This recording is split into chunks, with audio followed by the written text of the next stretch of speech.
Recession or not, we're going to be joined by Art Laffer. He's Chief Investment Officer of Laffer Investments and former economic advisor to President Reagan.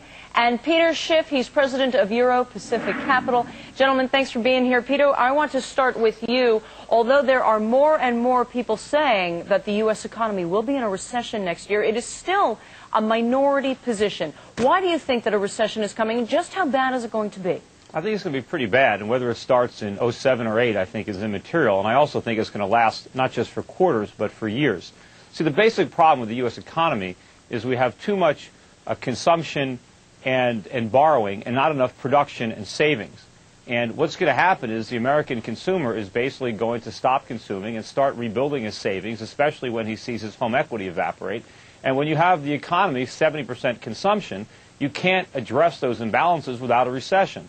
You know, rather than the recession being resisted, it should really be embraced, because the disease is all this debt-financed consumption. The cure is that we stop consuming and start saving and producing again, and that's a recession. And sometimes, you know, medicine tastes bad, but you got to swallow it. Art Laffer, you hear him? He says the consumer is going to slow down in order to rebuild the savings. And you know that 2/3 of the American economy is driven by the consumer. Do you believe that? No, I don't believe any of it whatsoever, Michelle. Excuse me. But, you know, what he's saying is that savings is way down in this country, but wealth has risen dramatically. The United States economy has never been in better shape. There is no tax increase coming in the next couple of years. Monetary policy is spectacular. We have freer trade than ever before. And not only that, but there are no incomes policies things here. I think Peter's just totally off base, and I don't think it's going to be... I mean, I just don't know where he's getting his stuff. Well, one of us is off base, but it's definitely not me. I mean, it's not wealth that's increased in the last few years. We haven't increased our productive capacity. All that's increased is the paper values of our stocks and real estate. But that's not real wealth, no more than the NASDAQ was wealth. When you see the stock market come down and the real estate bubble burst, all that phony wealth is going to evaporate. And all that's going to be left is all the debt that we accumulated to foreigners. Peter, I'm going to take a bet with you on this one. I'll bet you a penny on this one that if you'll sign a letter saying that if you're wrong, you'll sign a letter that you were wrong to me in this, but you're just way off base. There is nothing out there that tells us we're going to have a nice slowdown, but it's not going to be a crash. Let me ask you this. I'll bet you a lot more than a penny. Big question. Will homes be worth more or less in 2007? Tom, what do you think? You're going to see prices go up about 10%. Here's why. Because you're going to come into a regular, normal market, and in regular, normal markets, that's about what kind of appreciation you get. Home prices up 10% in the coming year. Peter, what do you say? Well, today's home prices are completely unsustainable. They were bid up to these artificial heights by a combination of temporarily low adjustable rate mortgage payments, by a complete, absence of any lending standards, and by speculative buying. And what's going to happen in 2007 is a lot of these artificially low ARM payments are going to be reset upward.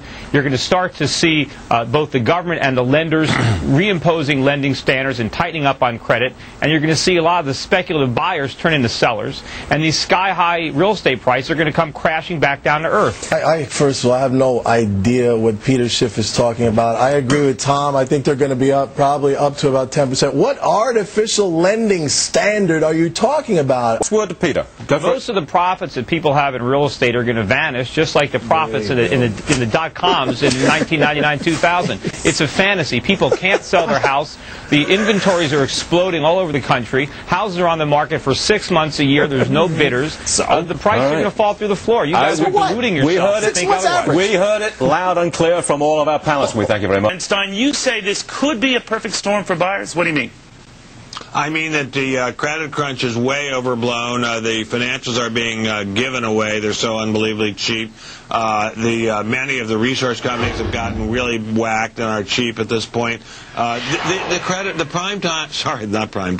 subprime problem is a problem, but it's a tiny problem in the context of this economy. The storm is a problem, but it's a tiny problem. Meanwhile, it's as if nuclear war has struck the financials and really struck the whole market. It's a buying opportunity, especially for the financials, maybe that I've never seen before in my entire life. Trace, this is just getting started. It's not just subprime. This is a problem for the entire mortgage industry. It's not just people with bad credit that committed to mortgages they can't afford. It's not just people with bad credit who are going to see their home equity vanish. And it's not limited to mortgage credit. Americans are going to have a difficult time borrowing money to buy cars, to buy furniture, to buy appliances. Foreigners around the world have been lending us money for years. They're now finding out that we can't afford afford to repay. This is going to be an enormous credit crunch. The party is over for the United States. We cannot continue borrowing to live beyond our means and consuming foreign products. It's you must over. be a left right at a party. Huh? No, I'm pretty fun at parties. Okay. I don't just talk about this. The dollar's down. But subprime is tiny. Subprime is a tiny blip. It's not tiny, and again, it's not just subprime. It's the entire mortgage market, right? All right. Well, Tracy, you're disagreeing with. Simply wrong. Well, you're simply wrong about that. No, I'm not. You're simply wrong. To Ben's point, well, defaults for the whole mortgage market are tiny. No, but it's good. Just give it time. Wait till all these mortgages reset. Wait till people realize. So you're saying it's going to be yet to come. Charles, you were just speaking. What do you think? I think volatility is going to be here until we can look at the books of major financials, so that means until the next round of earnings, but I think the worst is over. Ben? Well, I think stocks will be a heck of a lot higher a year from now than they are now. Tracy? Yeah, but we have more volatility to go, at least through September. Stuart? The big banks, the central banks, still have plenty of big guns to fire. They'll fire them when necessary. The worst is over. Peter, I guess razor blades are in order? The worst is yet to come. The fundamentals are not sound. They're awful. If the fundamentals were sound, we wouldn't be having these problems. All right, fair and balanced. You get to buy blue chip stocks at discount prices, but our pros say you can do that right now. It's time to get more for your money. Ben, what have you got, my friend?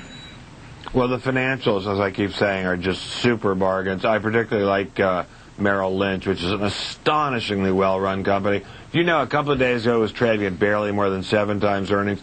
Financials typically trade at a low P, but this is a joke. This stock is, they might as well be putting it in cereal boxes and giving it away. That's how cheap it is. Charles, what do you think of that? Yeah, I like the financials, too. Merrill isn't my top pick in the group. I think Bear is probably the cheapest, although the riskiest, and some of the others are better. But, you know, the financials are a great place, absolutely. So what are you doing, Charles? I, again, like Ben, like the financials. I like Goldman Sachs. It's like getting Dolce & Gabbana on sale. This is the creme de la creme of Wall Street. It's cheap. Isn't it still up substantially year over year, though? It is down, and it's probably actually going to go further, and I think that people should start nibbling at this thing. Peter, what do you think of that? Look, stay away from the financials. They're toxic. They're not cheap. They're expensive. You think they're at well, let me finish. So pessimistic. Let me finish. You think they're at low PEs. They have no earnings. Their earnings are going to disappear. I remember a year ago when their earnings are huge. Ben, last year when people were talking about last year when people were recommending home builders and they were talking about they're at 5 or 6 times earnings, I said those earnings are fantasy. They're not going to be here. Fantasy about that. No, I'm talking. No, there's a lot of losses coming up in the future. These financials are going to get hit, and they're going to get hit hard. Don't believe what these forecasts are for future earnings. No, it's not. They're going lower. All right, Peter, I wish we had more time with you. I know you want to continue that expose on Santa Claus. Peter, you agree with that? Well, I think it's going to be an issue, but I think the economy in general is going to be a bigger issue. I think certainly by November it'll be obvious to just about everybody that we're in a pretty severe recession. I think a lot of the voters already know that. Just some of the people here in Wall Street haven't figured it out yet. But I think that the recession, the economy in general, is going to be a much bigger issue. And unfortunately, I think, you know, it's not tax cuts that we need. We really need a lot of spending cuts. The government has to cut spending because if they cut taxes and then just print the difference, what we get is inflation instead. So we have a little bit more money in our paychecks, but we have to pay a lot more for food, we have to pay a lot more for energy, and of course eventually we're going to see a big increase in interest rates as a result of all this inflation. All right, Charles, the crystal ball. Well, you know, if it's between boom and bust, I'll go with boom. I know the first half of the year is going to be tough. There's no doubt about it. But I think by the second half of the year, all these interest rate cuts will work their way through the system. Obviously, I think the housing market will be a lot better than it's been in 2007. The auto market, jobs, unemployment about 4.7%. And I think, Peter, inflation is going to be held in check. What do you like, Charles? Washington Mutual, and I'll add the caveat up front. This is a high-risk play, right? We're catching a falling knife. No kidding. What do you got for us? Well, I think in general people should stay away from stocks. It's going to be another bad year. I'm recommending the ETF GLD. I mean, gold has been doing incredibly well. As I mentioned earlier, it was up 33% last year. I think gold's going to go over $1,000 an ounce next year. I think U.S. stocks are going down. I think the Dow's going to go to 16,000, but the big winner will be NASDAQ. So I think everyone should have some exposure to the NASDAQ. Even now, after the run-up we've had. Oh, absolutely. What do you got going? Well, it might be a big year, just big losses. And you know, I think what's going to happen now is we're going to see the subprime type loss scenario unfolding in other asset classes, such as bonds backed by auto loans, credit card debt. And that's really going to, you know, pull the rug out from under the consumer when not only can he borrow money to buy a house, but he can't borrow money to buy a car. He can't use his credit card at a department store because the people who hold all this debt and Wall Street securitized these bonds the same way they did with the subprime bonds, they're going to lose a lot of money and it's going to be a bigger credit card. All right.